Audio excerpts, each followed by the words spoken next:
Hello. This is the penultimate episode of the third season of the classic Twilight Zone. Thank you for sticking with me.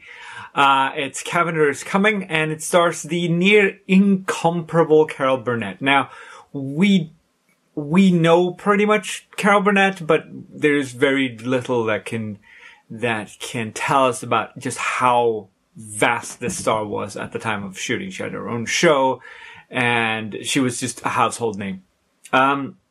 She is really good. Like, her comedic timing is very spot on. She does a fantastic job in this episode, and I understand why she was a big star. It also stars Jesse White as Cavender. This is his second Twilight Zone. He also played the repairman in the episode with Buster Keaton earlier in this season. So, it's all about an angel coming to help out this rather useless Agnes character who is down on her luck. Now, this is what's known as a backdoor pilot.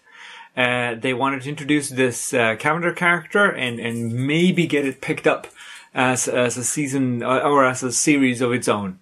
This happens every once in a while. There are lots of examples throughout TV history where that's been done.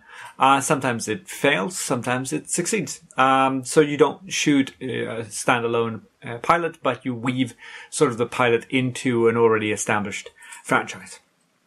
It didn't work in this case. The story is very much like Mr. Beavis from the very first season, where he gets wishes granted, and it turns out that he was just happier all along.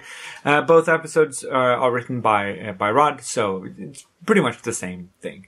There was also a movie about this, like a few years before this came out, like a full feature-length thing. It's not Carol Burnett who flies through the mirror. In the beginning of the episode, that's a male stuntman. It's a very fast cut, but you can tell if you actually look at it, it's very, very broad-shouldered guy in a harem dress. Yeah, it works. So, there's a lovely piece of air writing where he writes Guardian Angel in the air. Of course, it's a plate shot of Guardian Angel, and then Jesse just sort of has to move his fingers along it. And we've seen how that can be done poorly, but in this case, Jesse got it down, and he did a good job. When he does the appearance of the bank book or the notebook for her mansion, it's a fast fade, very fast fade. It's only like 3 frames long. And the only thing that you notice is that his eyes actually close and his head moves slightly to the side, but it's very fast. I think they did a really good job. I mean, you spot it if you look at it, but it was nice. She has $23,307.19, which is just under $200,000 now. That's not a whole heap of money. I wouldn't say that that's like financially independently wealthy or anything like that. If they'd gone for a more fantastic sum, like 200,000, it'd be in the millions, obviously. But I'm not sure that would have translated very well to the audience. Because, you know, that sort of money, no one had that sort of money. So, it makes sense that they used it.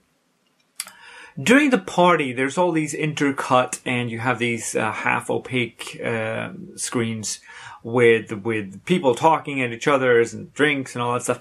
But it's never unpleasant. And it's never unpleasant, and you can tell because it doesn't have the Dutch angle. If it had been unpleasant and unsettling for the main character, then the angle would have been Dutch. You would have been able to tell that this is a bad thing that's happening. This episode actually aired with a laugh track, and if you look at some of the releases of this episode, the reruns on TV, for instance, it actually still has the laugh track. The DVD version does not. I mean, Carol Burnett starred in a comedy parody show for a long, long time and always had a laugh track. And I think they just sort of kept at it and added it for this one as well. It's the only episode of Twilight Zone that ever had a laugh track, and I'm not sure. I don't think it would have added that much. I think it works very, very well the way it is. Then again, you know, we're not a generation for the laugh track. It's sort of on the way out. So the third Celestial Division Angel placement is apparently an agency in heaven that handles who does what and where, and that's of course a setup, a sort of sting for the for the hopeful introduction of the character as its own series and doing stuff. It has no next week on, which is the last episode of this season, The Changing of the Guards, but I look forward to seeing you then. Take care now.